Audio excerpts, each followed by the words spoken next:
ең бақытсыз тозақ үшін жаралған, тозақ ол үшін жаралған. Ол кім? Ол кім ең бақытсыз? Ол кәдімгідей бүйтіп, ол еш таңдаусыз, мәжбүрлі түрлі маңдайына жазыла салған ба? Жоқ. Сонда ол кім? Әлләзи кәссәбә тәәллә.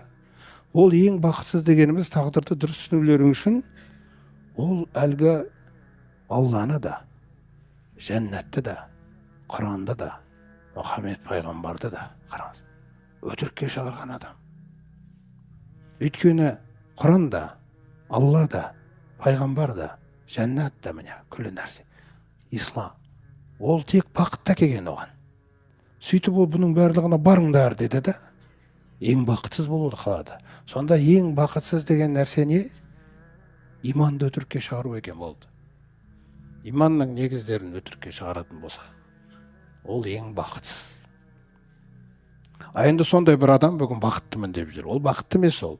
Ол просто мына нәпсі, осы дүниеге жарылған, ана арақты ішсеңде кайф ұстайды, ана нәрсеге барса кайф ұстайды, ана жаққа барып билеп көрсе жаңа қабілеттер ашылады, оған біреулер қол шапалақшайды, мә мынау дегенің мощный білейді екен деген кезде мысалы.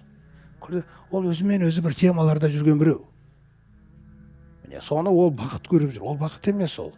Ол түс, ертең тарс еткізіп бөлініп періштесеген кезде бақыт емес екен ол.